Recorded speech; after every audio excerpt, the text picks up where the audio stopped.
pousser un peu l'État à montrer un peu son vrai visage, quoi, et à mettre vraiment des moyens répressifs importants. Aujourd'hui, au point où on en est, on n'a pas les moyens. Enfin, on est clairement en infériorité technique, bien sûr, mais même numérique. Donc vous avez détruit une route? Ah ben oui, enfin, on a détruit une route, des individus non identifiés. Comment? Ah bah alors c'est très simple, hein, c'est du bitume, hein, donc à grands coups de masse, ça finit par casser, avec beaucoup de sueur quand même, hein, à chaque fois. Mais ben voilà, on l'a cassé, quoi, tout simplement. Et qu'est-ce qui s'est passé ensuite? Et qu'est-ce qui s'est passé? Ben, il s'est passé que ils ont interdit l'accès à la route, et ils ont fait leur propre route, et ils ont fait un autre pont. Et donc les machines prennent ce nouveau pont. Pour toutes les luttes politiques, pendant longtemps, on n'a été que des vieux barbus, des vieux comme 68. Maintenant, je vois qu'il y a des jeunes et ça fait plaisir.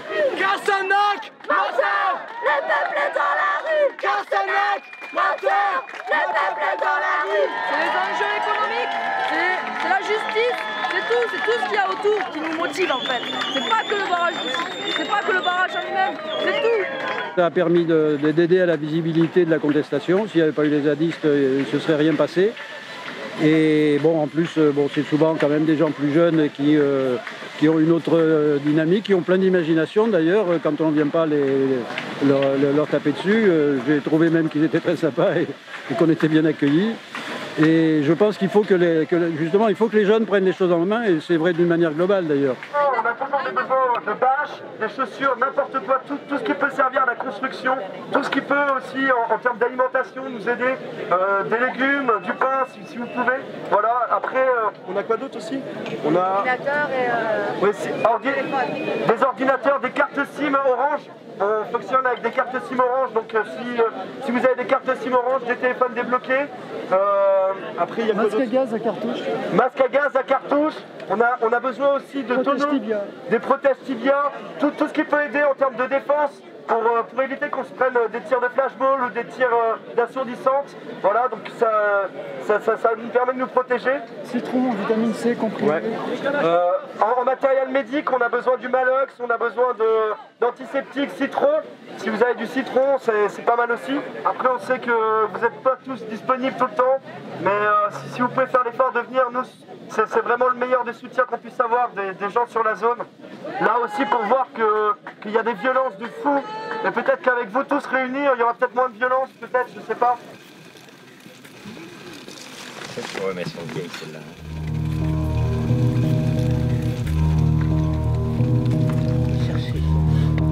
S'il y en a qui vont chercher de l'eau, c'est cool.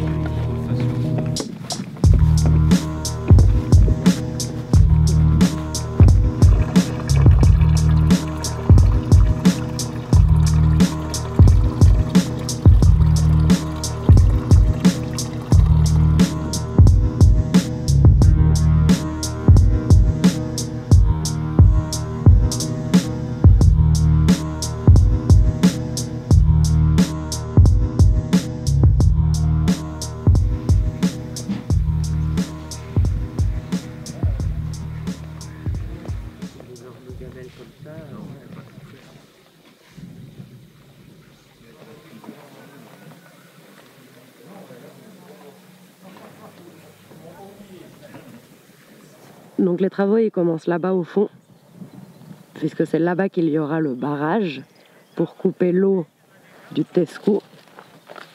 Donc cette rivière qui coule vers là-bas. Donc du coup on bloque l'eau pour remplir toute cette zone d'eau comme si c'était une méga piscine dans laquelle on ne se baigne pas. Et on fait une place vide, on rase tout, on détruit tout. C'est pour moi une catastrophe. Quand je viens là, chaque fois que je viens là, je suis renversé. Je sais que cette nuit, je dormirai mal parce que je vais avoir toutes ces visions catastrophiques. Et puis sincèrement, j'en ai marre qu'on détruise la nature, quoi. J'en ai marre qu'on ne puisse pas protéger. Parce qu'on ne se rend pas compte que en fait, la nature, nous, on en fait partie et que c'est très important pour les êtres humains, quoi. Mais la population, elle est anesthésiée et même, je dirais, lobotomisée par la télé et puis par le progrès, quoi. Et ils se sont pas aperçus que le progrès, c'est pas le bonheur, quoi. Maintenant, on ne devrait plus parler de progrès. Il faut arrêter parce que tout ce que l'on fait, on progresse pas du tout, quoi. Alors, madame, monsieur, vous avez certainement eu l'occasion de prendre connaissance par la voie des médias ou dans le cadre de manifestations locales des conditions particulièrement difficiles dans lesquelles se déroule le début des travaux de la retenue de Sivens à l'Isle-sur-Tarn. Ce projet, porté par le département du Tarn, fait l'objet de contestations de la part de personnes aux origines géographiques et motivations diverses. Le site d'implantation connaît depuis plusieurs jours une occupation illégale, prenant parfois des tournures violentes, et la présence des forces de l'ordre est rendue nécessaire pour protéger les salariés présents sur ce chantier. Donc M. Carsenac, président du Conseil général, qui est devenu entre-temps sénateur, a envoyé cette lettre donc, à tous les gens de la région. On a tous eu cette lettre dans la boîte aux lettres. Donc pour conditionner les gens et pour mettre la plupart de la population sur le dos donc des zadistes et du collectif. Il nous fait passer pour des terroristes, notamment ces jeunes qui sont sur le terrain et qui sont des jeunes très courageux. Voilà. De rester dans les arbres et d'écouter ce bruit de la broyeuse qui broie les arbres, c'est monstrueux quand tu... Ah, c'était monstrueux parce que y a des gens qui ont vécu une expérience, je souhaite à personne de vivre d'entendre pleurer les arbres et de dire qu'on peut rien faire, tout ça c'est... Des violences, oui, j'en ai vu sur des personnes âgées, traînées par terre, insultées par la gendarmerie, voilà quoi. Pour moi, ils ont de la haine à mon avis. Je pense qu'ils en ont marre, quoi. Ils en ont marre et j'espère qu'ils vont s'essouffler avant nous, quoi. C'est le but. Hein. Je suis sur la ZAD du Testé depuis l'hiver dernier. Je suis arrivé juste à la fin de l'hiver quand j'ai appris qu'il y avait eu cette expulsion de la première ZAD en février. Et donc, comme je pense que c'est la meilleure façon de vivre aujourd'hui que d'être sur une ZAD, c'est-à-dire de défendre la nature là où elle est attaquée et de lutter vraiment contre le système qui veut la détruire et qui pratique l'écocide planétaire. Donc, je me suis investi à fond dans cette lutte. J'ai dit petite parce que la vallée est petite. C'est sûr, c'est juste une micro-vallée qu'on défend, mais à travers elle, on défend toute la planète. Voilà. Et donc les générations futures et la vie contre ce système qui lui aime plutôt la mort, c'est clair. Ouais, ici c'est un peu la limite, quoi, la frontière en fait de la période d'affrontement du déboisement, puisque maintenant les travaux se passent plus loin, mais jusqu'ici, ici là, ce qu'on peut voir, c'est le dernier campement avant la zone des travaux, donc c'est la métairie, c'est là où il y a le plus de monde qui est installé, et juste de l'autre côté, c'est la zone qu'ils ont commencé à déboiser, et du coup, il y a eu beaucoup d'affrontements ici, ça a été un peu une des principales lignes de front pendant 3 semaines. Là, les croix qui sont là, c'est le week-end dernier. C'est une initiative du collectif de défense de la zone humide du Testé.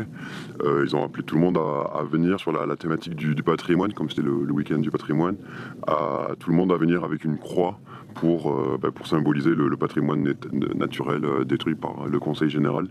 La gendarmerie, clairement, elle est sur une stratégie de conquête de territoire. Donc son objectif, c'est prendre des territoires, prendre des espaces et les sécuriser, nous en virer, nous disperser, nous pousser plus loin et empêcher qu'on puisse y revenir.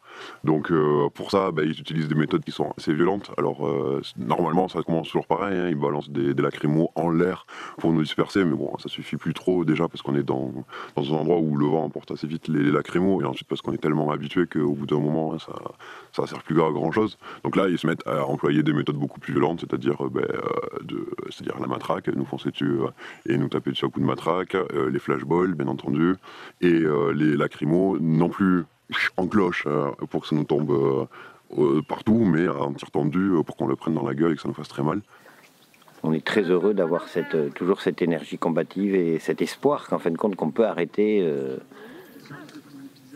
ce système monstrueux qui dépasse tous les romans de science-fiction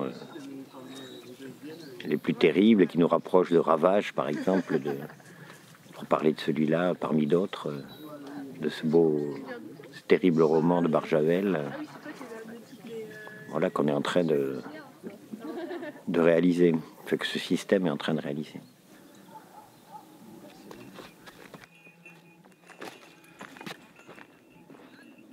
Là en fait je suis en train de faire du ramassage de tout ce qui a été balancé comme lacrymo et tout autre type de projectiles. Voilà. Et puis il y a les bouteilles d'eau aussi qui ne sont pas forcément à nous. Voilà, on a des tonnes de canettes de coca aussi qui ont été jetées, brûlées. Enfin voilà quoi, ils font leur action un petit peu en laissant leurs déchets derrière, tranquille quoi. La gendarmerie c'est sympa. Enfin, voilà, c'est toujours des trucs autopropulsés. Voilà. On a aussi des tirs de flashball, mais là on n'en a pas trouvé beaucoup parce qu'avec le temps on a réussi à les enlever pas mal. Puis voilà. Nous, entre les terrains là, on a sorti 3 sacs.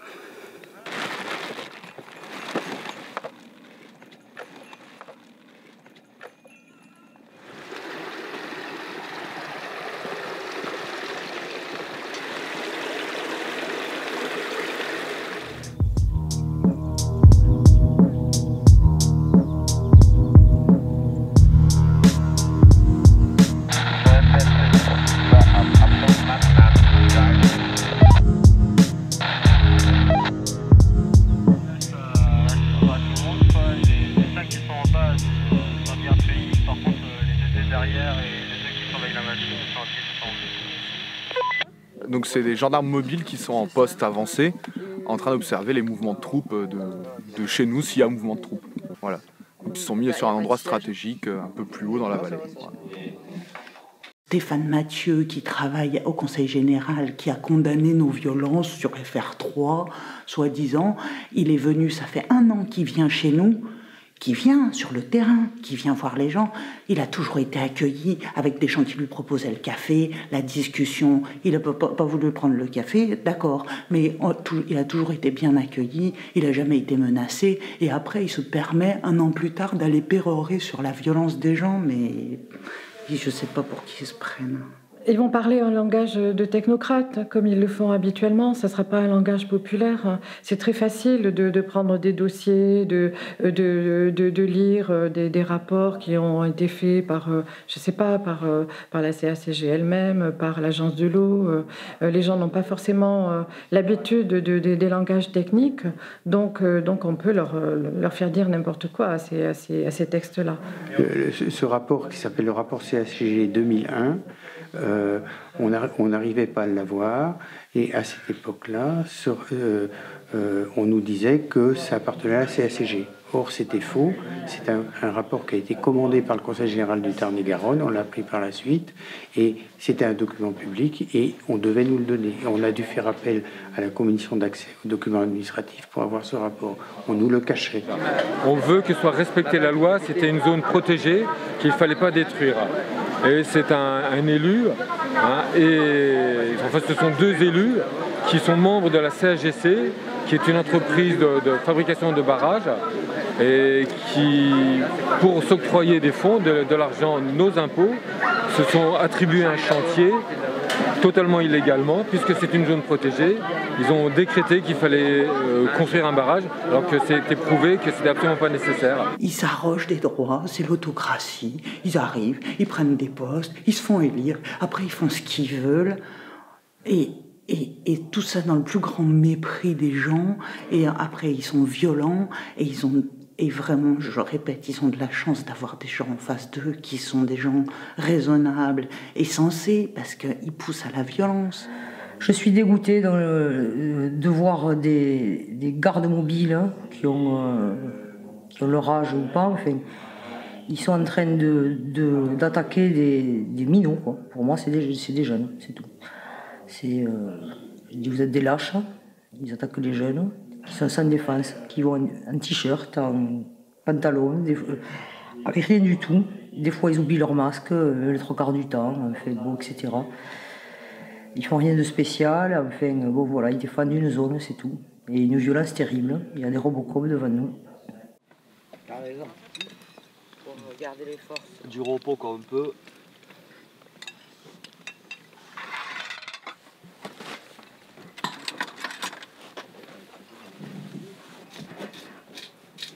Donc là, on est dans la métairie, dans la légumerie. On est dans le Tarn, à côté de Gaillac. Et ouais, et voilà, on s'est fait déforester notre forêt. Et il y a 2 jours, on a perdu le Mitador. Et voilà, donc là, je suis dans la légumerie. Derrière moi, derrière nous, il y a la cuisine. Ensuite, le free shop. Et en haut, à l'étage, il y a le dortoir. Et vous les ramenez d'où, ces légumes? En général, c'est des particuliers qui viennent nous les emmener. Sinon, on fait de la récup aussi. Et voilà. Le free shop, c'est une pièce en fait où il y a plein de vêtements, des pantalons, des t-shirts, des pulls, des chaussettes, des caleçons, des culottes. C'est une pièce à disposition avec des vêtements dedans en fait. Tu peux nous expliquer comment tu t'es cassé la voix? En gueulant contre les flics. Je me suis un peu énervée parce que voilà, ça fait 1 mois et demi que je suis là, j'ai pas eu trop l'occasion de leur parler encore. Et ouais, et donc j'ai gueulé ce que j'avais à dire et je suis rentrée. Et dans la nuit, les affrontements ont continué. Et tout. Ils ont failli brûler la maison de la forêt, détruite. Enfin, ils ont brûlé tout ce qu'il y avait à l'intérieur en tout cas. Et voilà. Excuse-moi, c'est assez précis, mais tu peux nous dire ce que tu leur disais exactement? Je sais pas parce que moi j'ai de la famille militaire, donc je sais ce que c'est d'être militaire et c'est pas des bons militaires ici, c'est des cons quoi, c'est du fascisme. Voilà, c'est tout. Donc à peu près, tu te rappelles ce que tu disais? Je sais pas, donc qu'ils avaient pas le droit d'être là, qu'ils étaient en illégalité, que dans tous les cas ils nous faisaient pas peur et qu'on lâcherait rien et que ici ils perdaient et qu'il ferait mieux de venir de notre côté quoi.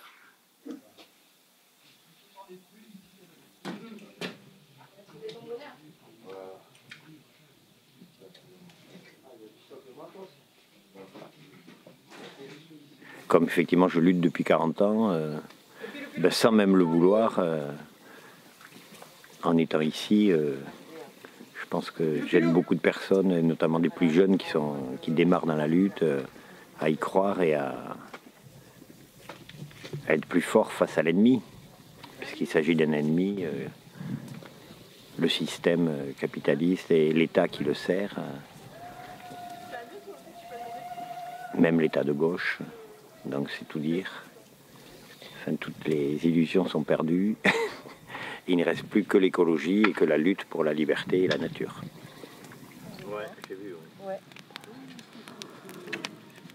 Du coup, voilà ce que je voulais récupérer dans la caravane. Hop, tac. Voilà. Donc, ils ont fait une entaille là. Sur le devant, ils ont fait des petites entailles là. Et ils ont fait 3 entailles derrière à coups de couteau. Hop, 1, 2, 3. Voilà. C'est ce que je voulais récupérer dans la caravane l'autre jour et ils m'ont assuré qu'il n'y aurait pas de problème vis-à-vis de ça quoi. Tu peux nous dire qui c'est qui a fait ça? C'est les flics. Mais de toute façon on le verra sur mon avis sur l'autre vidéo, mais ouais c'est les flics qui ont fait ça quoi. Moi du coup j'ai comme un imbécile, j'ai cru en une dernière étincelle de bonté et d'humanité dans un policier et puis maintenant je me suis fait à la raison quoi. Parole des flics quoi. Si vous leur dites que vous tenez à quelque chose, ils vont s'attaquer à ça quoi. Si vous leur dites que vous avez quelque chose de cher, c'est à ça qu'ils vont s'attaquer quoi. Du coup faut faire attention.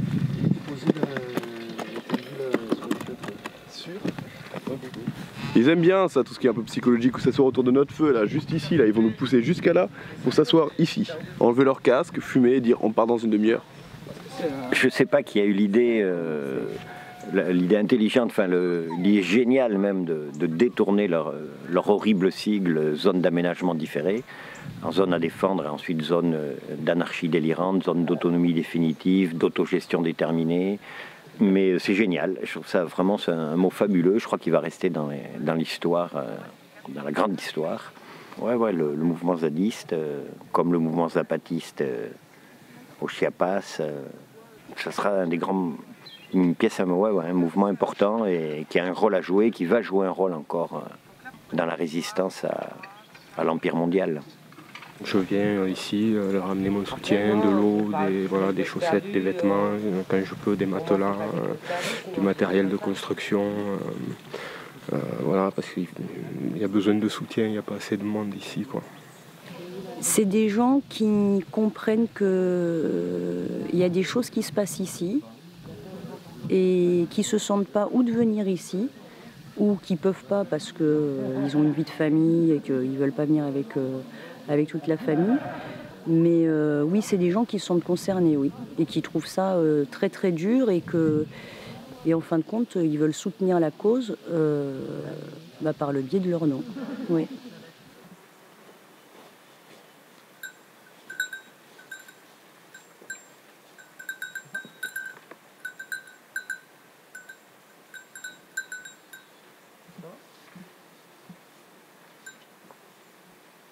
Ce que j'ai fait, c'est essayer de créer un comité de soutien sur la base de ce qui existait mais qui n'était pas très fourni, en faisant bénéficier un petit peu des réseaux que j'avais suite à mes expériences de 15 ou 20 ans de lutte un peu partout en France. Et deuxièmement, d'essayer de créer de l'événement sur place, à la fois pour médiatiser un petit peu, notamment dans les médias alternatifs, ce qui se passait sur la zone, parce qu'à un moment donné, on n'avait vraiment pas beaucoup de relais par rapport à ce qui se passait. Et aussi pour essayer de requinquer, donner un petit peu de courage, d'énergie à des gens qui sont quelquefois fatigués, et on peut le comprendre. C'est vraiment usant d'occuper une zone sous la pluie, dans certaines circonstances assez pénibles quelquefois, face à des forces de police qui vont jusqu'à détruire les effets personnels, faire des feux avec les cartes de crédit, etc.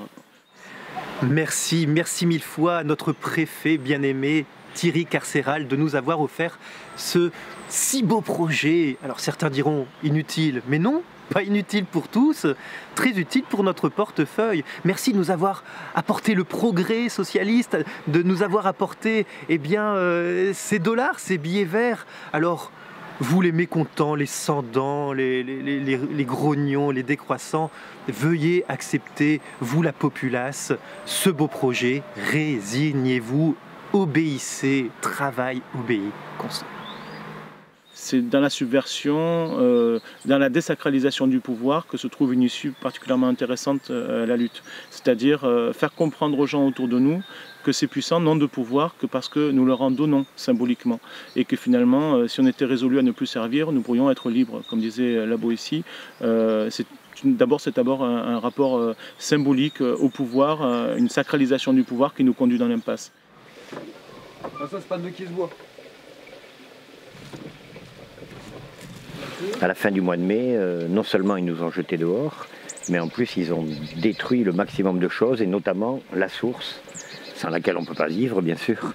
Donc ils sont venus casser ici le lavoir à coups de masse, et ensuite ils ont obstrué la source de la... Je ne sais pas de quelle façon, enfin ils ont cassé l'arrivée d'eau, et on a dû batailler 2-3 jours pour la remettre en activité. De même qu'ils avaient détruit tous les jardins potagers, les toilettes sèches qu'on avait faites près de en bambou d'ailleurs, très belle, à un étage, très jolie.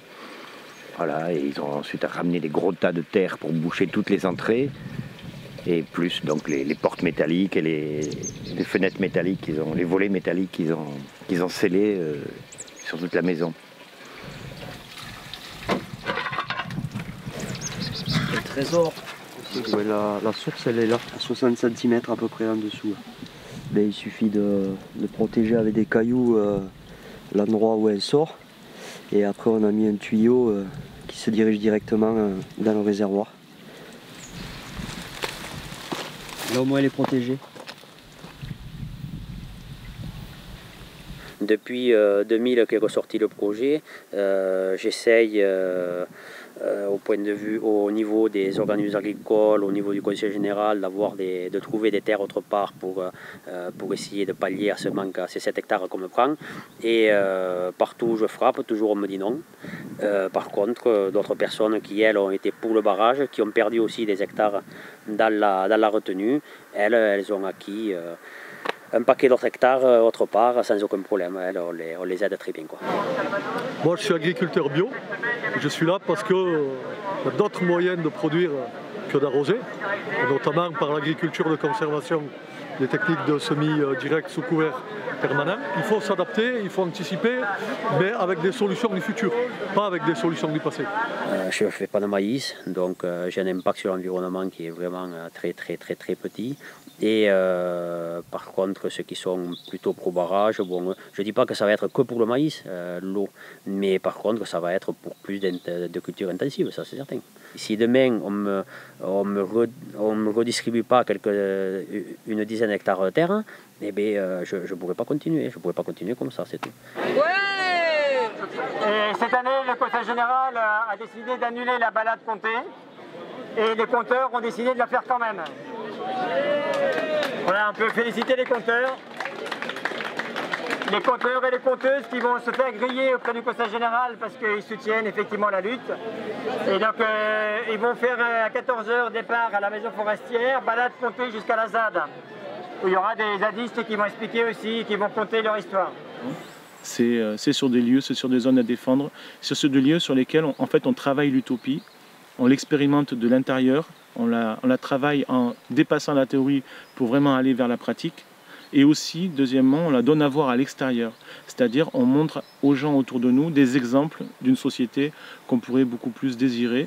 Et en l'occurrence, on essaie de décoloniser l'imaginaire, comme dit Serge Latouche.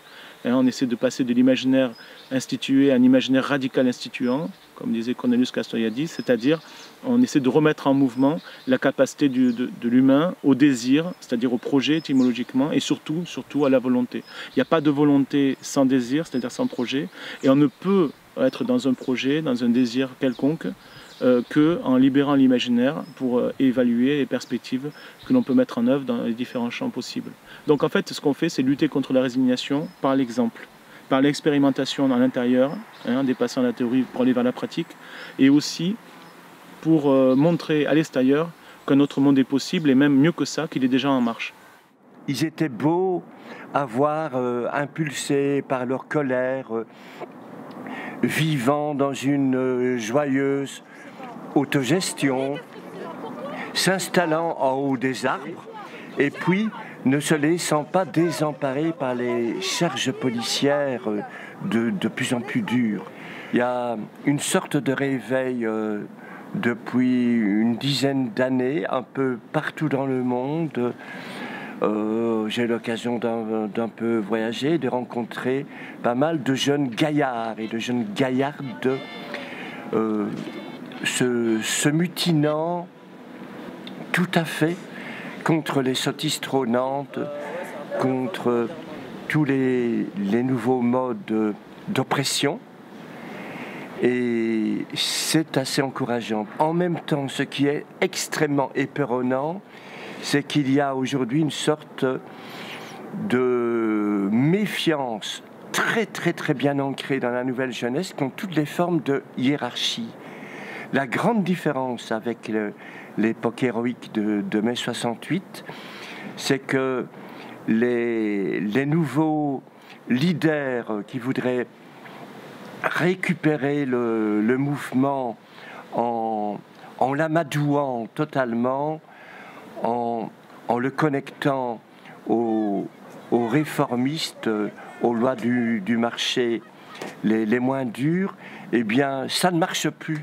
Leur petit jeu de dégueulasse récupération ne marche plus aujourd'hui.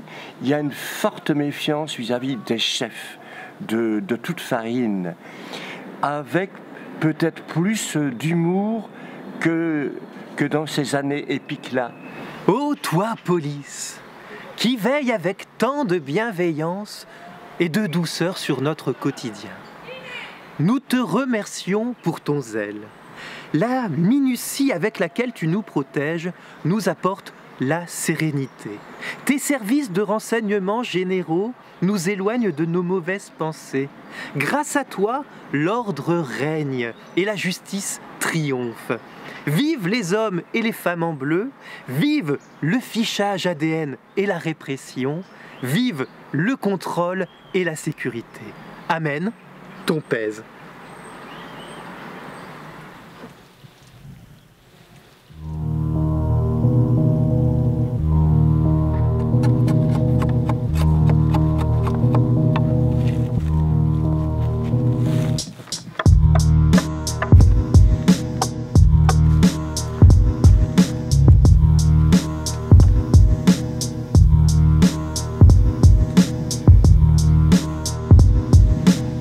fabriquer quoi? Une cabane, et que je puisse la démonter, la remonter dans un endroit où les machines n'auront pas accès, qu'ils soient obligés de venir la brûler s'ils veulent la détruire.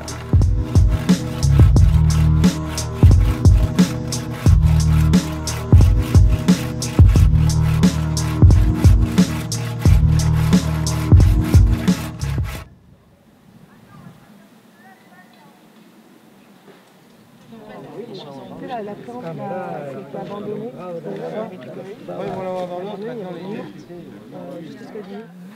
Alors la stratégie, comme je disais par exemple, là, les coups de la séquestration, c'est nous faire reculer au maximum. Donc en fait, eux ils aimeraient bien qu'il n'y ait personne dans la caravane pour pouvoir tout détruire et que le camp il soit réduit à néant, quoi. S'ils peuvent venir jusqu'à ici, jusqu'à la métairie, ils viennent jusqu'à ici, ils sont super contents.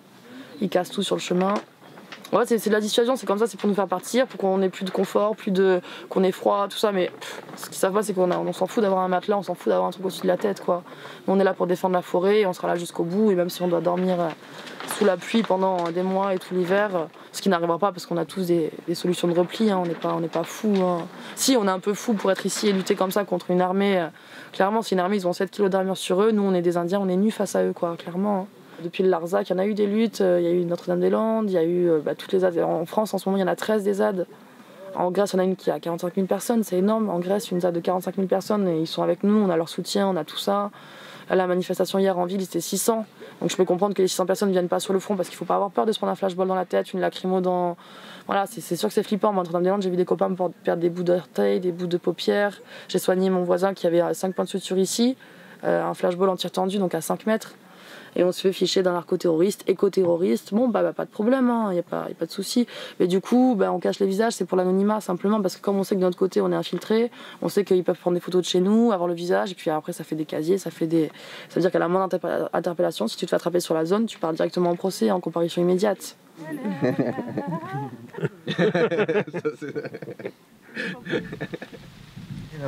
On est en train de refaire la vaisselle qui a été cassée. Ah, pas par la cheminée? Non, parce que tu vas tout prendre dans le nez, là. Ça ressort par la cheminée. Ouais. Tu vas prendre tout l'acide chlorhydrique, tout le chlore dans le nez, là. Tous les matins, on se fait réveiller par un petit nuage lacrymo ou deux.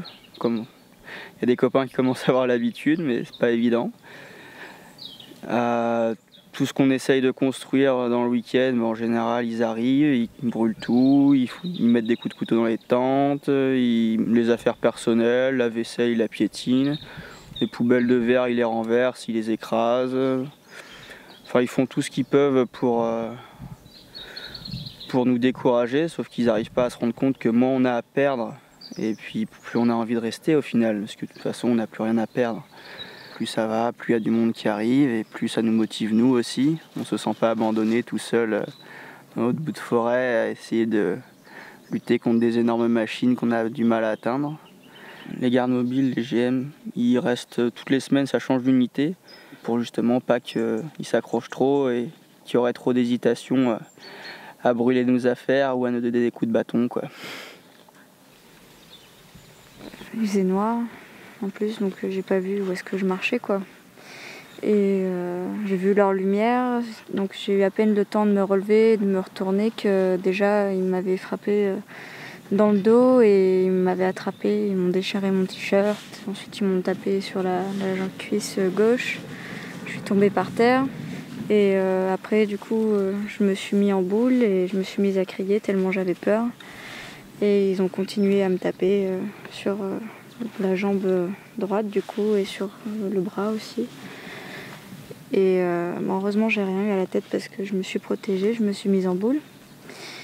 Et ensuite ils m'ont demandé de me redresser, ils m'ont mis la main dans le dos en position, c'est une clé de bras je crois que ça s'appelle. Et ils m'ont traîné jusqu'à la maison des druides.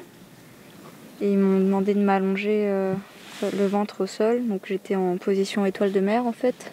Ils avaient leurs chaussures sur mes membres pour pas que je bouge. Et ils m'ont traité de connasse, de petite pute. Et ils disaient qu'on était des animaux parce que quand on était en bande, on criait sur eux, mais que dès qu'on était tout seul, on se chiait dessus en gros. Et Du coup, ils m'ont demandé, après m'avoir dit tout ça, ils m'ont gentiment demandé mon nom, mon prénom, quel âge j'avais. Et j'ai entendu qu'il y avait un gendarme qui avait la visière cassée.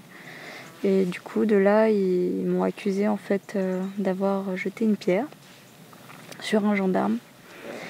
Je me suis mis à défendre cet arbre le 3e jour de la semaine où j'étais là. Parce qu'avant, j'avais pas trouvé d'arbre pour grimper sans corde et tout ça, parce que je sais pas faire d'escalade. On voit les copains se faire un peu tabasser. Quand j'en ai vu un se faire arrêter la dernière fois, je me suis sentie très impuissante, quoi. De pas pouvoir aider aussi les copains sur place, mais du coup on s'attache vite quand même à l'arbre et c'est un peu devenu un copain aussi, quoi.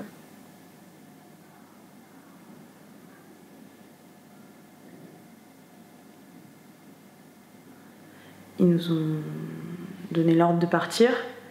Donc on s'est réfugiés dans les caravanes, pensant qu'on serait en sécurité à l'intérieur. Et puis il a jeté donc cette bombe et cette grenade assourdissante. Et ouais, on était 4 dans la caravane, qui est vraiment toute petite. J'avais pas remarqué que c'était une grenade assourdissante. Et du coup, elle m'a explosé dans la main. Il faut savoir que celui qui nous a envoyé la grenade, il était tout seul à ce moment-là. Il n'y avait personne d'autre. Il y avait lui et peut-être 2-3 gendarmes derrière, mais il était tout seul, quoi. C'est quoi ça? Un représentant de l'ordre a quand même lancé une grenade dans un lieu clos et une personne a pratiquement perdu sa main. C'est quand même grave à l'âge de 20 ans de partir avec une main en moins. On vous demande de constituer une délégation de 4-5 personnes, pas plus. Et pendant ce temps, les autres restent à l'extérieur et attendent la sortie de la délégation. Ce n'est pas correct. Vous n'êtes pas...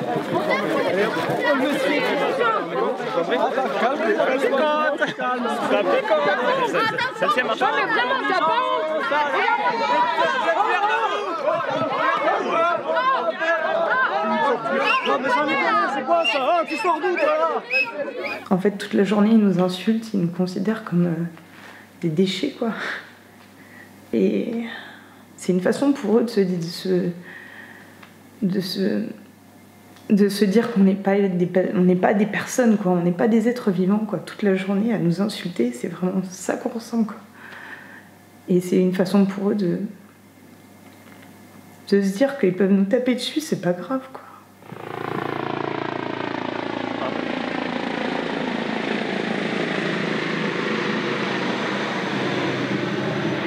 Donc là, il y a l'hélicoptère de la gendarmerie qui passe, comme assez souvent. Donc il fait l'état des lieux, ils essayent d'estimer combien il y a de personnes qui restent sur la zone, comment on est organisé, pour eux savoir quels effectifs de forces armées ils doivent préparer. Donc ici c'est la maison des druides, c'est à 50 mètres ou 100 mètres au-dessus de l'emprise du projet de barrage. Donc le cadre c'est qu'on ne veut pas d'alcool, on est pacifiste et on ne veut pas de produits d'origine animale. Et ils ont sorti de la maison le plus gros des affaires, ils ont cassé tout ce qu'ils pouvaient et ils ont brûlé le reste dans un grand feu. Ça a duré 1 heure seulement. Et donc ils sont revenus 3 autres fois dans la même semaine. Et donc la dernière, c'était encore plus violent, ils sont arrivés vraiment en courant à donf, en matraquant. Et ils m'ont encore pris mon téléphone une 2e fois, ils m'ont tabassé. Et à nouveau menaces, insultes. Et ils ont pris spécifiquement ma carte d'identité, mais tous mes papiers personnels. Ils ont brûlé mon matelas, ma couette, mon oreiller. Ils ont brûlé des livres et des instruments de musique. Ils le savaient qu'ils brûlaient des livres et des instruments de musique. Et ça, je trouve que c'est un symbole qui est quand même très fort.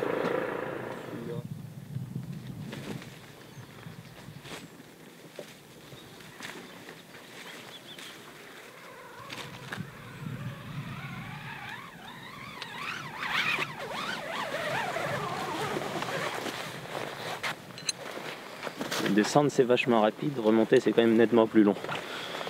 Ça prend combien de temps pour monter un arbre comme ça? Là il y a à peu près 15 mètres, en faisant rapidement, Je pense en 5 minutes c'est faisable à peu près. Et j'ai dormi sur une plateforme quand même pendant 6 mois à peu près, sur cette zone. Mais ça m'arrive de prévenir les copains de ce que je vois et de ce que je repère plus loin. Quand les arbres sont suffisamment petits, ils accèdent jusqu'à nous, jusqu'au pied de l'arbre dans une nacelle. Et donc comme ça ils opèrent en étant dans la nacelle pour nous attraper. Et quand les arbres sont vraiment grands, ils utilisent des cordes comme nous, quoi. Et ils essayent de nous attraper. Après, si on se met suffisamment haut et dans les petites branches, ils n'arrivent pas à s'assurer correctement dedans. Donc ils nous laissent parfois en haut de l'arbre. Ils essayent de nous avoir en utilisant d'autres techniques, en arrivant très tôt le matin, ou des choses comme ça, pour nous empêcher de monter dans les arbres.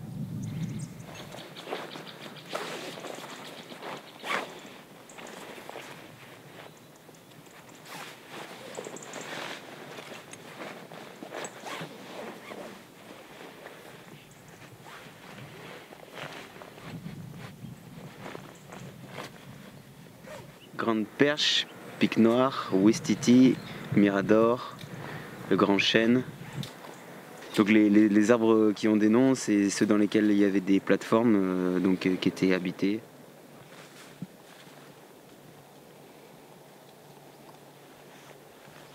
Il y a 67% des zones humides qui ont disparu en France et dans le monde entier, quoi. Et le gouvernement, je peux ajouter, le gouvernement a pris en 1992, en fait, je dirais, la décision de les protéger sur l'ensemble du territoire, quoi. Il y a comme ici, qui est un grand projet inutile, il y a de plus en plus de projets inutiles comme ça, pour maintenir artificiellement des entreprises. On est une minorité aussi à vouloir changer, quoi. Après, tous les autres, quoi, sont... ce qu'a appelé Mao, par exemple. Mao, il disait comme ça. Et il n'y a que les poissons morts qui suivent le courant, quoi. Et eux, ils suivent le courant et ils sont heureux. Nous, on n'est pas heureux, quoi. On est à contre-courant.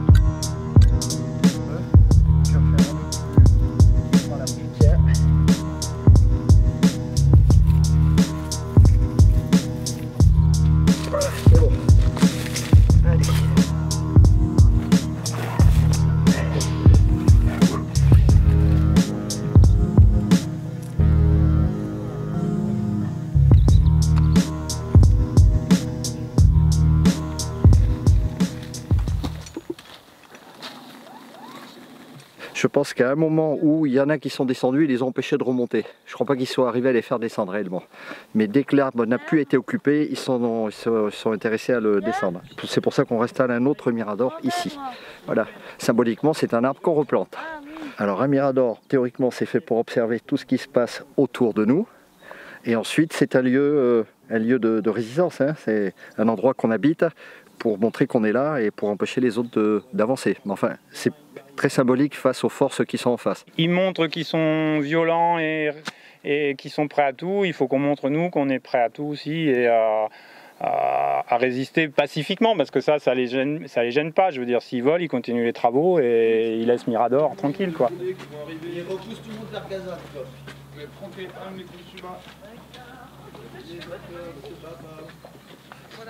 et prenez des cailloux aussi. Sur le chemin, prenez un sac et des cailloux, ça peut servir.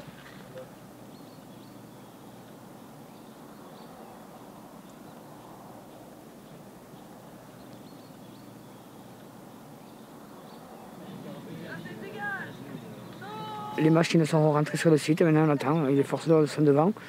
Bon, nous on va essayer de protéger les caravanes au maximum, quoi. Voilà, il n'y a pas eu de fusillade et rien encore. Voilà, pour l'instant c'est calme. Une bonne trentaine à terre avec journalistes.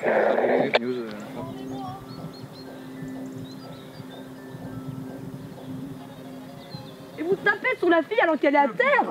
Ah si, oh, mais oh. Sur une fille. Mais vous allez pas bien, vous allez pas bien, quoi. C'est la honte sur vous, c'est là, le mauvais œil il est sur vous pour 10 générations, là c'est clair. Hein. Mais pensez à vos filles. Vous êtes en train de vous battre contre des gens qui veulent sauver la nature, qui veulent sauver votre terre. En fait, vous êtes en train de vous battre contre vous-même. Me dites pas que vous n'êtes pas impassible, monsieur. Je vous vois vous lutter avec vous-même, monsieur. Vous luttez avec vous-même. Oui, je lâche. Oui, peut-être que j'ai été con et que je suis con, mais je suis aussi quelqu'un de bien. Parce que ce que vous oubliez, et ce que vos patrons oublient vous dire, c'est que vous êtes aussi des personnes bien à l'intérieur. Et qu'il faut aller chercher ces personnes bien qui sont à l'intérieur de vous. Bah, tant que les caméras sont là, il n'y a pas de souci. Par contre, dès que les caméras ne sont pas là, il y a des insultes. Moi, j'ai passé la journée de lundi séquestrée, plus ou moins, enfin enfermée dans mon camping-car.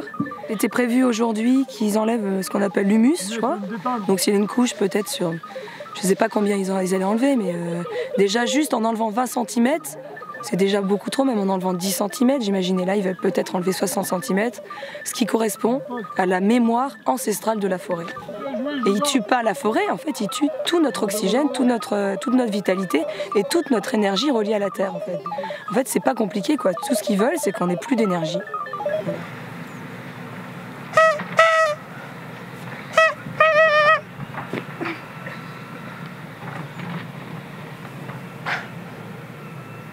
Vous attendez d'avoir le feu vert pour pouvoir nous exploser et vous, la gueule. plutôt qu'être des parasites, et ça elle peut le mettre sur son film, allez travailler, allez faire vivre la société. Il y a plein de gens qui travaillent ici. Ah ouais, ok. Alors si vous voulez du travail, allez-y, allez-y. C'est de les mettre, le travail. Hein? C'est de les mettre. Ah ouais, c'est très... ça fait propre. Hein. Ça fait propre. Celui des transports de bon matin. Non mais nous, madame, on a une mission. La terre, elle appartient à personne. En revanche, vous êtes sur un terrain qui ne vous appartient même pas. C'est une mission divine. Voilà. Okay, la terre, elle appartient à personne. La terre, c'est nous qui lui appartenons, les gars. Oh là là, quand j'entends ça. Mais arrêtez-vous un peu là, mais arrêtez-vous. Alors attention, c'est un peu compliqué. Il faut faire appel à son inconscient. La matrone mortelle des clous au sein, ciselés en 7 morceaux sur l'autel, offrande à la réalité, se transforme en 7 fétiches de nains. 7 pommes noires, blanches et rouges, alignées en orient des jours. Ça tourne en clés élémentaires, en 7 élémentaux. Fées, lutins, nymphes, elfes, ondines, se partagent les 2 humains. Peuvent surgir du bord de la route et rentrer sur le terrain, nous sortir des affaires perso. Ils peuvent casser pas mal d'affaires. Et ça a été filmé il y a quelques jours et ils peuvent le refaire aujourd'hui. Et le commandant, le lieutenant de Gaillac, Emmanuel Lebovici, en fait, il est en train de lâcher des trucs un petit peu, des mots un peu méchants. Et je pense que c'est quelqu'un qui était à la base très calme et très posé et qui savait en fait dire qu'il n'était pas d'accord. Pour le projet, parce qu'il est contre le projet en fait, le lieutenant de Gaillac normalement, donc on peut s'attendre à du mieux de leur côté. La question à qui vous devez n'est pas bon. Bah pourtant c'est les exécutants qui vous envoient, vous savez qui vous protégez normalement, non? C'est qui que tu protèges? C'est Carsenac?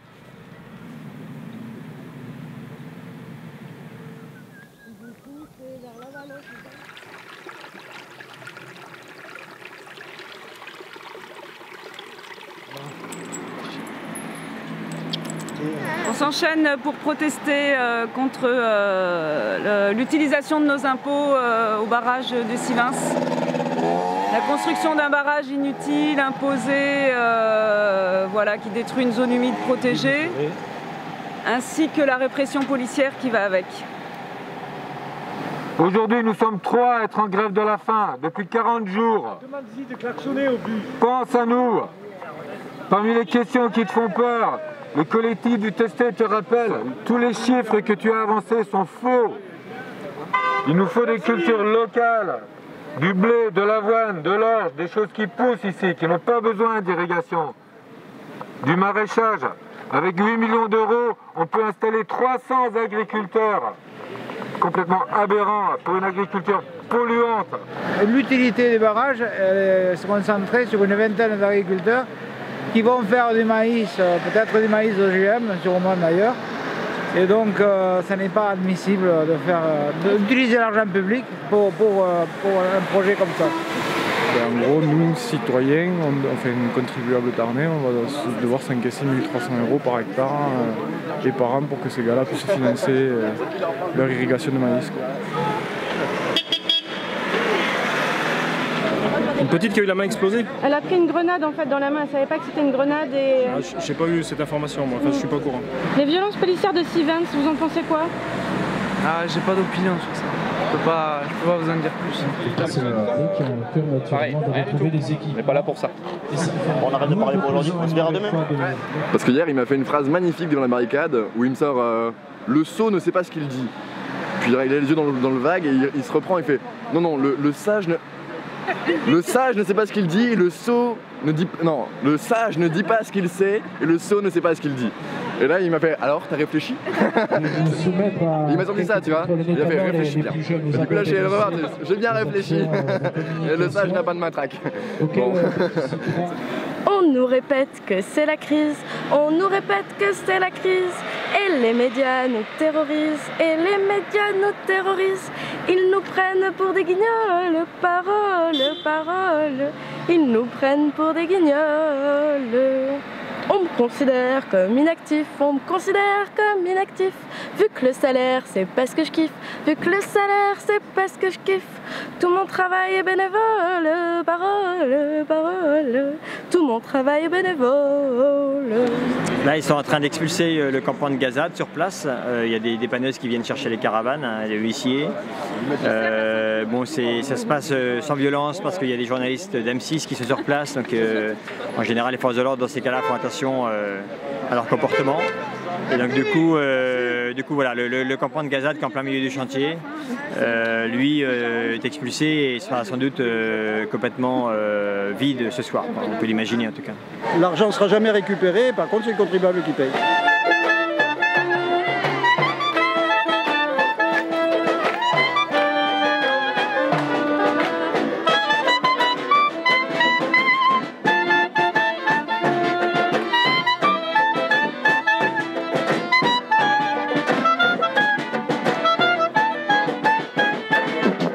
C'est finalement dans les luttes qu'on se rend compte qu'on peut réexpérimenter, remettre en question, réinventer la vie.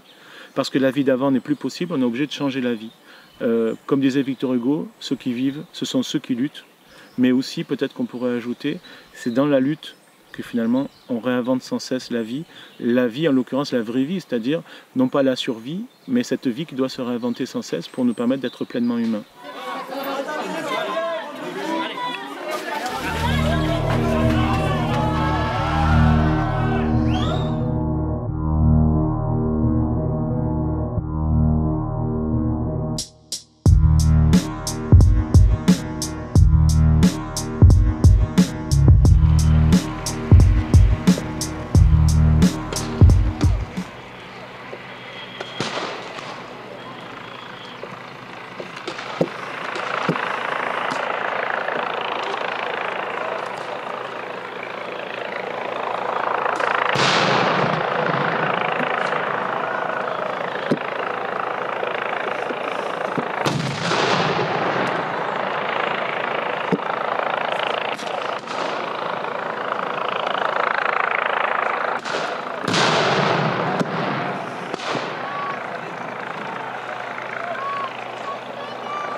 Affirmer que la police l'a tué. On n'a encore aucun élément dans ce sens-là, mais nous, toutes nos craintes et nos soupçons vont fortement vers là parce que ce qu'on a subi les derniers mois nous laisse penser fortement qu'il a été tué par la police. Et nous le pensons et nous l'affirmons parce que nous en avons le sentiment intime en fait. Parce que nous avons vécu tellement de violences les derniers mois extrêmement insoutenables de la part contre nos amis, contre nos copains, qui ont reçu des éclats de grenades dans les jambes, qui ont été mutilés au visage, qui ont été mutilés dans les parties génitales, qui ont été mutilés au ventre, des choses dont on ne parle pas assez, mais qui nous touchent en tant que militants tout le temps. Et nous avons besoin de le dire aujourd'hui, parce qu'on ne l'écoute pas la plupart du temps. Nous sommes des personnes qui sont criminalisées, nous sommes des terroristes. Systématiquement, quand nous nous opposons à l'État, nous sommes des terroristes.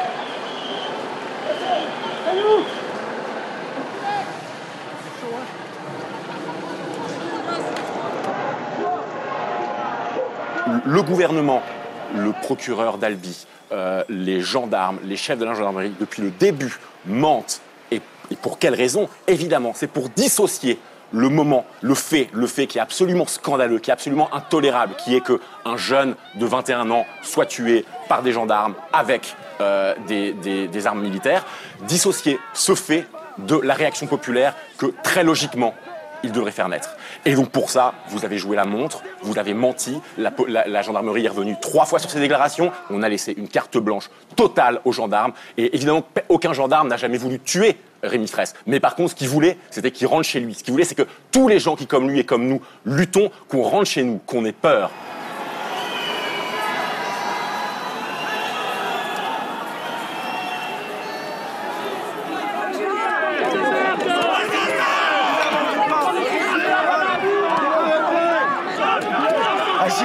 Asseyez-vous.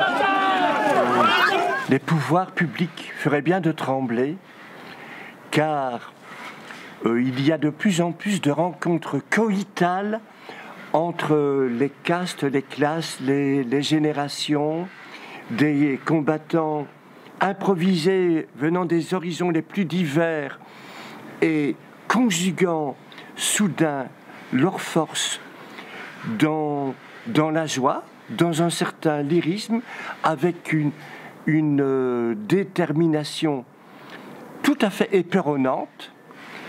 Et on sent que ça va se répandre de plus en plus, déferler, emporter les 1001 digues répressives de ce vieux monde autoritaire marchand, qu'on sent que le mouvement est irréfrénable, qu'il est trop tard, que les vieux croutons phallo-autoritaires n'en ont plus pour très longtemps, que tout ça va leur tomber sur la gueule et que ça viendra de partout, à la fois des champs, des usines, des squats, des lycées occupés, des orgies queer. Partout, il y a une solidarité friponne qui naît et qui est prête d'éclater à la gueule des épluchures dominantes.